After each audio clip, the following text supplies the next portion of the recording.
Hello बच्चों, good evening. कैसे हैं आप सब? आई होप कि आप लोग अच्छे होंगे, स्वस्थ होंगे और अपनी पढ़ाई भी बहुत अच्छे से कर रहे होंगे। तो बच्चों, आज हम शुरू करते हैं क्लास 6 और 7 का एक चैप्टर है जिसका नाम है फ्रैक्शन। तो आखिर के फ्रैक्शन होता क्या है और इसमें किस टाइप के क्वेश्चंस आते हैं, इस सब के बारे में हम लोग बात करेंगे। तो आज इस फ्रैक्शन का हमारा पहला पार्ट होगा। तो चलिए बात करते हैं फ्रैक्शन पर। तो मेरे बच्चों, फ्रैक्शन जो होता है इसको हिंदी में हम बोलते हैं भिन्न। और फ्रैक्शन जो है वो किसी भी वस्तु का कुछ पार्ट होता है। यानी कि अगर बात करें तो फ्रैक्शन को हम नॉर्मली कहें तो ये पार्ट होता है, पार्ट ऑफ द होल। यानी कि कोई भी वस्तु होगा उसका कितना पार्ट हम ले रहे हैं या कितने पार्ट के बारे में बात कर रहे हैं, वही होता है हमारा फ्रैक्शन।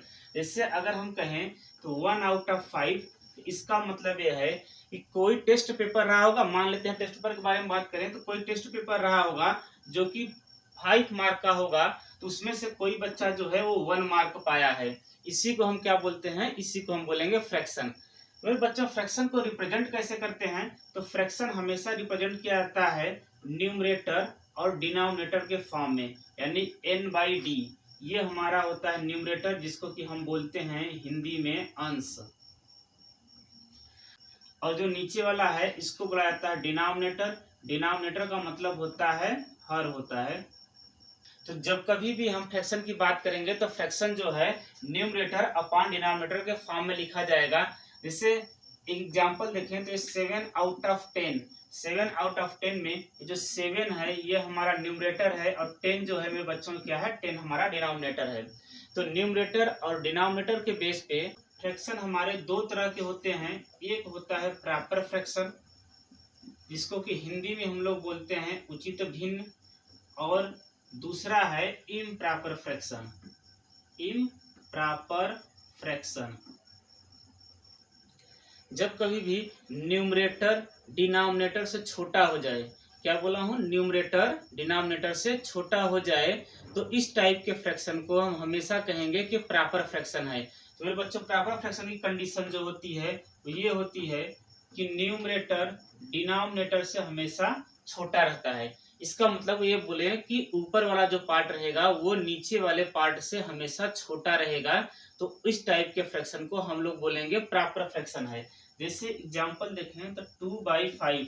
मेरे बच्चों, यहाँ पे आप देख रहे होंगे कि डिनोमिनेटर में 5 है और न्यूमरेटर में कितना है, 2 है।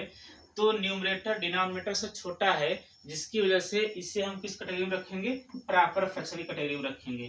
कुछ और एग्जांपल देखा जाए तो 7/10।